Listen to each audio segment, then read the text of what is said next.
أعوذ بالله من الشيطان الرجيم بسم الله الرحمن الرحيم أعوذ يا معين وبه نستعين اهدنا الصراط المستقيم صراط الذين أنعمت عليهم غير المغضوب عليهم ولا الضالين. adúpẹ́ fún Ọlọ́run ọba tí ó fi ojú ayé tó fi mọ́ wa tó mọ́ wa sínú ilé tó mọ́ wa sáàyè wa adúpẹ́ fún Ọlọ́run ọba náà Ọlọ́run kó má pa àlẹ́yìn wa a sì dúpẹ́ fún Ọlọ́run ọba tó fi ànábì wa Muhammad sáwá lọ́rẹ nínú Islam ní gbogbo ayé adúpẹ́ fún Ọlọ́run ọba náà a tó wá dúpẹ́ fún Ọlọ́run ọba tó fi bàbá wa Chief Sunday Igboho Adéyẹmọ òòṣà owó baba dami tó fi ta wá lọ́rẹ ní ilẹ̀ Yorùbá kí Ọlọ́run ọba kó jọ ẹ̀tọ́ ọmọ Yorùbá èyí tí wọ́n jà fún wa lọ́wọ́lọ́wọ́ Ọlọ́run ọba jẹ́ kó ṣe ṣe o Ọlọ́run jẹ́ kó ṣe ṣe o Ọlọ́run kó ṣe ṣe o tí ẹ̀tọ́ ìbá wa dé sí wọn abẹ Ọlọ́run ẹ̀mí gígùn àlàáfíà ara jẹ́ kí wọ́n bá wa fi lò ó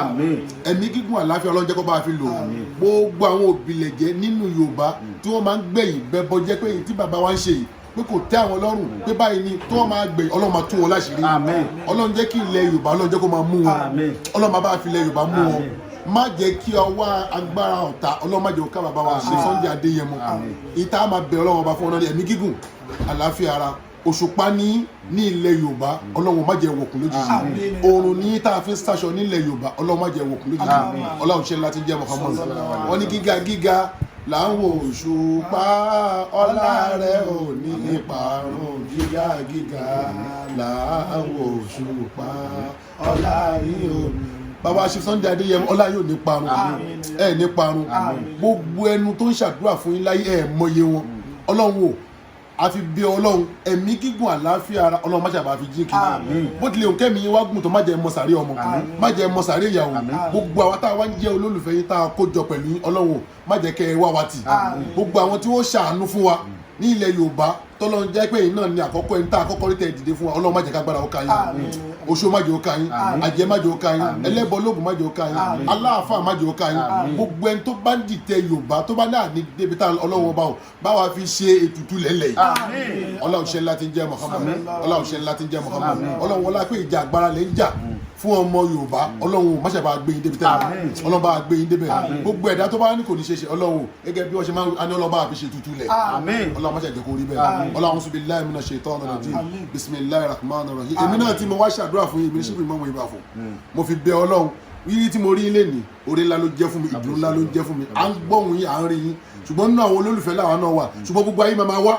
Ọlọ́run ti gbé yín jáde ayé á máa wá tọ̀tún á máa wá ìkòkò á máa wá ẹlòmíà máa wá abitágbára wà Ọlọ́run má fi wọn rí o Ọlọ́run má fi wọn rí o má fi yín lọ́tà lọ́wọ́ Ọlọ́run ṣe láti jẹ́ èmi náà tí mo wá ń ṣe fún yín wáyé pé tinútinú tọkàntọkàn ni mo fi ń wéle káyé má mú èmi náà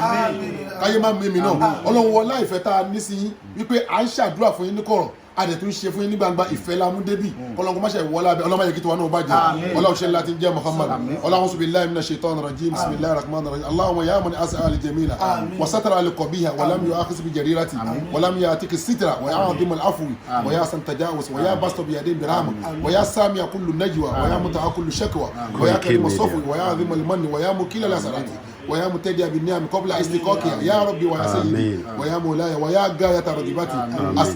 أسألك ألا تجاوي خلقتي ببلاء الدنيا ولا بيس أجاك شفاتي أكون Ọlọ́run wọlá yìí pé gbogbo ayé gbogbo ẹ̀ tó wá ń pè ní mùsùlùmí láyé ló ń ka Fatiha bàbá Sunday Adéyẹmọ gbogbo bí kíbi tẹ́ ẹ bá ń dé láyé ẹ máa gbà yìí ẹ máa níyì ni òde tẹ́ lọ tẹ́ ní jáde Ọlọ́run bá ọ̀nìjẹ́ yìí Ọlọ́run ṣe láti jẹ́ mọ́ Ọlọ́run billahi minash shaitani rajim bismillahir rahmanir rahim alhamdulillahi rabbil alamin arrahmanir rahim maliki yawmiddin iyyaka na'budu wa iyyaka nasta'in ihdinas siratal mustaqim siratal ladina an'amta alayhim ghayril maghdubi alayhim waladdallin Ọlọ́run kó bá foríjì bàbá yín Ọlọ́run kó bá mi ṣàánú fún bàbá yín Ọlọ́run bá mi dẹlẹ̀ fún gẹ́gẹ́ bí àwọn ìtàn tẹ́ ẹ sọ fún wa Ọlọ́run bá mi dẹlẹ̀ fún bàbá náà Ọlọ́run bá mi dẹlẹ̀ fún bàbá náà ìyá wa tó wà ń bẹ láyé ẹ̀mí gígùn àlàáfíà Ọlọ́run má ṣe bá mi jí kí wọn